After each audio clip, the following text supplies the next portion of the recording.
Hey guys, RJ here, and I know a lot of you have been waiting very patiently for me to get back into the 13 Reasons Why reviews. Well, wait no longer, I have returned. We are on episode 7, tape 4, side A. Let's get into it.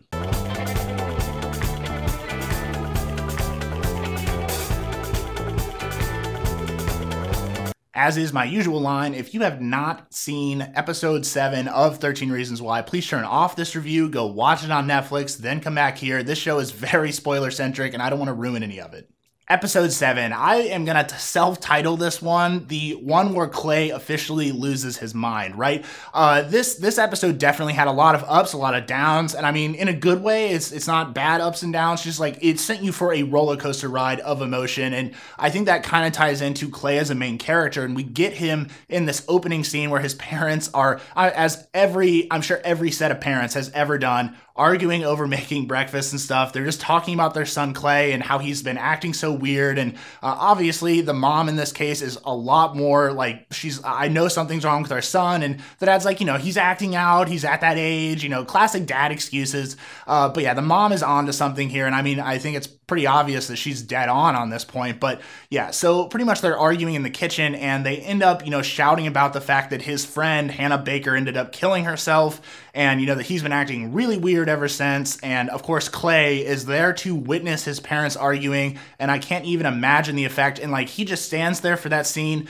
He ends up telling them like, don't worry about it. I will buy lunch at school. You don't need to pack it, and just walks out. So we kind of continue where we left off last week with Marcus acting like a total D-bag. Hannah's, sitting there alone. When we saw at the end of that episode that Zach, one of the other jocks, came back, sat at the table, and, it kind of cut off after that. So we end up getting a lot more filled in for this week as to why he came back and, what exactly transpires after this. But this is in no doubt Zach Dempsey's tape. I mean, he earns pretty much all of this that's coming towards him this episode. I would say, like, as far as things go, I would say he's probably, like, the least hated character from me personally. Like, obviously what he did was wrong, but at least from what I've seen from other characters so far, he's definitely on, like, the lower part of my list. I don't know, maybe that's just me personally. But, yeah, so he comes back with Hannah at Rosie's Diner. He's sitting there, and he's just letting her ignore him. And she states this multiple times while she's explaining this scene, is like, yeah, you came back, you were super nice, you just let me sit there for as long as I needed to, as long as I wanted to, and you let me ignore you. Like, this guy that has all the popularity in the school, he plays multiple sports, he's good at them, he has rich parents because he drives an Audi around, and we'll talk about that, but yeah, like, it's clear that he is one of the most popular kids in school, so for him to go back with absolutely, at least from my vision, there's nothing he can really gain out of this unless he really likes Hannah like that, but he goes back with almost nothing to gain, sits there and lets her just ignore him for a like ridiculous amount of time. They end up kind of joking around a little bit, but yeah, I mean, it's amazing to me that he actually went back and did that, but I'm definitely have to say that Zach has a little bit of the white knight syndrome. Then in the next scene, as a continuation almost, we see Hannah sitting alone at lunch, and she's kind of monologuing about loneliness, and you see Zach with all of his friends. He's, once again, one of the most popular people in school. He comes over to talk to her. Pretty much they get in a little bit of a quarrel because she doesn't really trust him, and I mean, I don't blame her at this point. I don't blame Hannah at all for not trusting him because pretty much everyone in that entire group has screwed her over to this point. Obviously, like, I don't blame her for not trusting. They have a little spat. Hannah does another freak out, like, get away from me, and Zach's taken aback, and I don't think he likes, she even says it, I don't think he likes being told no. He's always gotten a yes from people because he's like nice and popular, he's rich, I mean, he's kind of like got the whole package stuff going on, so it does obviously take him back, and then he freaks out, doesn't talk to her anymore after that, and I think it's once again just showing that Hannah is reaching out, even if it is in a negative manner, but she wants someone, anyone, to like kind of break through that barrier and just be there for her. Throughout this episode, we get these scenes with Hannah and Clay and a bunch of the other kids in this communications class. And by the way, if you did not know, that is Lane from Gilmore Girls as the teacher. I did not recognize her at first, just the way she looks so much older than she used to. But yeah, that is Lane from Gilmore Girls. So that being aside, they have this communications course that they're taking. I think we all had to take this in high school or something close to it.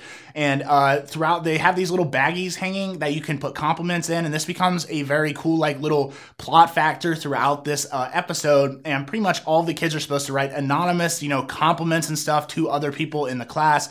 I don't think they would actually do this in a school. Maybe I'm crazy, but I don't think they'd ever do this because obviously so many bad things could be dropped in anonymously into these people's compliment bags.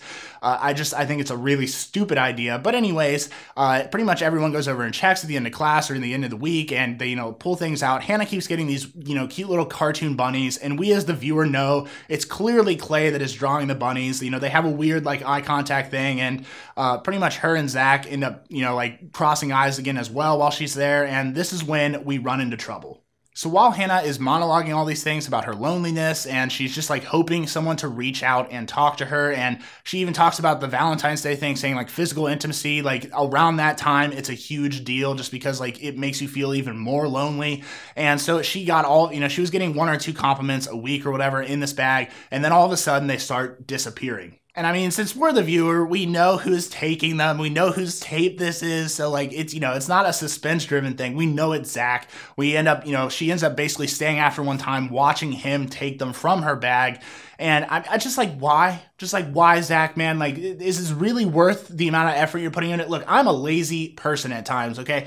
This is way beyond my level of effort, okay? Going over and stealing someone's compliments out of their bag.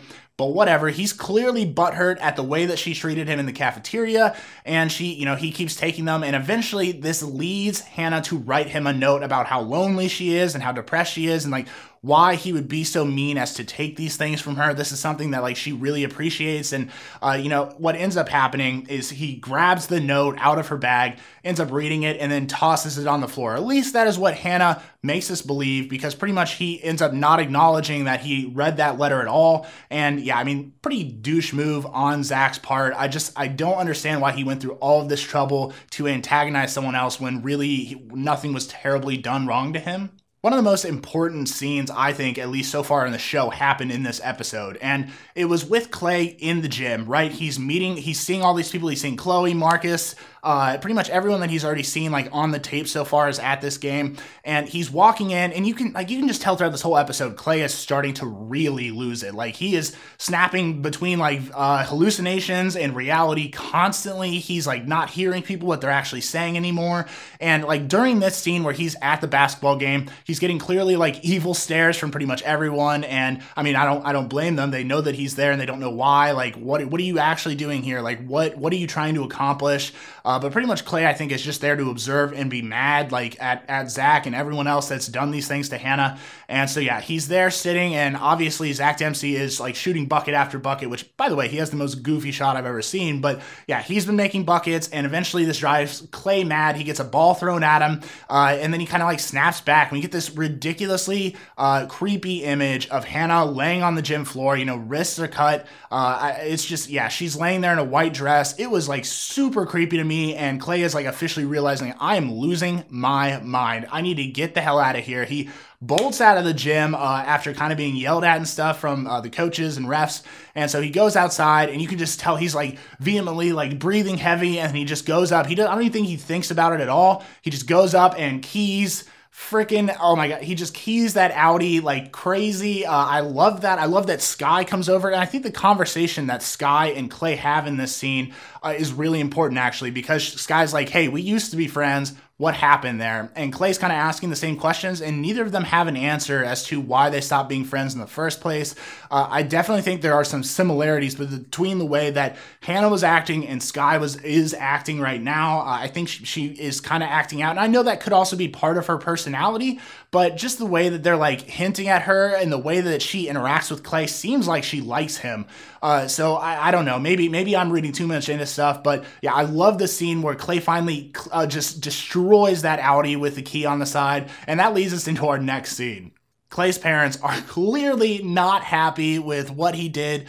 I just love it. I absolutely love it. And Clay at first, like, you have Zach's parent or Zach's mom there and the Audi over there, and you finally see the words that he wrote on it, which was "why me," which is exactly what Hannah said in her note or at him in the hallway, I believe. And pretty much I just love like the whole scene in general. You have like parents on both sides, the mom is in the middle, and you just have them like bickering back and forth at first, and then Clay just like comes up like, Yeah, I did it. It's just like, I don't know. I was just kind of surprised that he just like flat out, I shouldn't have been because of the way he was acting. This episode is so not Clay. I should have just like chosen the exact opposite of what I thought, and that's what would have happened. But Clay ends up just saying like, yep, I did it. I did it for, you know what, and he doesn't actually give them the reason, but like you can tell that then the parents go inside to discuss like, what are we going to do for damages and whatnot. But Zach and Clay stay outside. They have the conversation about Hannah, and I do want to say this, as far as characters go in the story so far, I would say Chloe has definitely felt a lot of remorse as to what she's done. I mean, she's clearly still covering her own butt.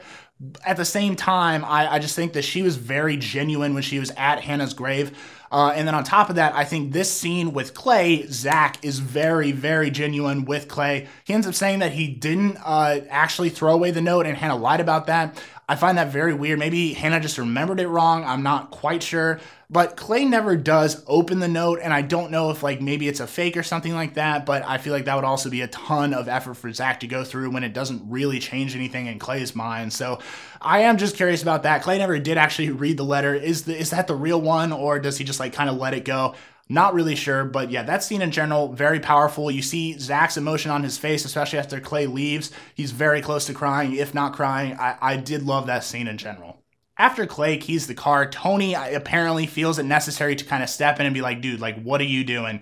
And Clay just tells him it's not fair. It's not fair how these people get to get off without any punishment whatsoever after what they did to her, after they, you know, like pretty much forced her to do this thing. And I mean, nobody truly forced her. I get that point. But I think it's obvious to Clay, like these guys feel, at least a lot of them don't feel bad for what they did. And I think that's pretty obvious. Like, yeah, that isn't fair. That's not fair that a girl did this to herself due to all these reasons, and you feel no remorse over it. So I do appreciate, but Tony doesn't even say that Clay is wrong. He just says like, you know, like, okay, I get it, like, but I can help you through this, and we'll hear that throughout this episode. Clay even goes as far as giving the box of tapes back to Tony after this happens. He says like, hey man, I'm losing my freaking mind. I can't deal with this anymore. It's too much. Like, I know that you said you're going to help me through this, but you haven't helped me at all. You can't even tell me why you're the one in charge of these tapes. Just like, damn, he lays it on thick, Clay does, to Tony. And there's really nothing a whole lot that Tony can say back. Just like, really, are you going to leave it at this? Is this really what you want to do? And Clay ends up walking away, leaving Tony with the tapes. I mean, obviously, for this story to continue, this is not the end. But I did think that was a pretty powerful scene that, you know, like it's those two standing, looking at each other like, hey, are you really about to give up on this? And Clay just walks right away.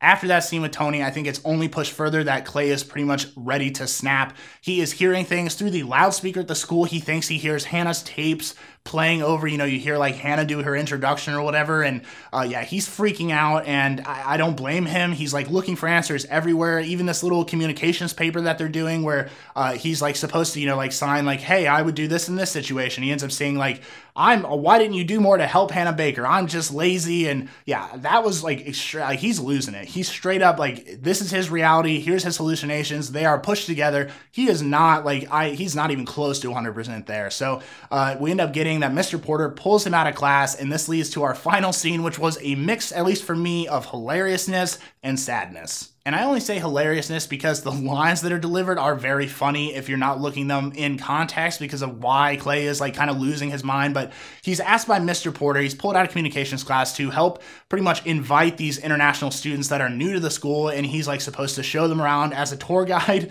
And yeah, I'd have to say Clay is probably not in the best state of mind to be giving a tour guide to new students. But yeah, he does it anyway. He's like making jokes the entire time, and by the end of it, you can just tell like he's getting angry and angrier and angrier as they're walking by the library, and he just starts bitching about things, and eventually gets in the hallway. He's like introducing people like Justin Foley and Zach Dempsey, saying how they run the school, and you can just see like the smile. He's snapped. He's done. Like he's pretty much done with all of the BS that's around him, and he starts yelling at people, and like I was taken aback. I did not expect him to kind of like lose it in this episode, but he is yelling at everyone, even Tony standing there, and that's like the final shot we get is all of the people that he's heard the tapes of so far are all standing together, and they're kind of like looking at him like, what is going on here? I mean, Clay is ready to sell them all out immediately, like right now. I don't know. I mean, clearly he needs to finish the tapes, right? But man, he is like out for a vengeance right now. He has officially kind of lost his mind. I really am kind of scared for our main character, Clay. He's still a sweet kid, I think, down underneath. He's just right now, he's way too caught up in this, and I don't think he's exactly thinking 100% clearly. Well, guys, that is pretty much it for me today. I am so happy to be back and reviewing this show. I will have the last few episodes out over the next week and a half, and thank you so much for waiting for me. I do once again apologize. Renovating a house is apparently a lot more work than I thought. So like this video if you liked it. Comment down below. Let me know your thoughts, your theories so far on the series. Do you guys like it as much as I do? I'm still in love with it. I really am. I think the cinematography is amazing. I think the actors and actresses are doing their delivery of their lines perfectly. The script is really great. I think they throw you around a bunch, and I like that. I like bouncing around in this cube between all of these characters. Just let me know your thoughts down below. What do you guys think so far of this series? You know, all of the controversy stuff aside about mental health or whatever else I've seen, just let me know your thoughts down below. What do you guys think of this show in general? And subscribe to us here on YouTube. That helps us out the most. And until next time, guys, we'll see you soon.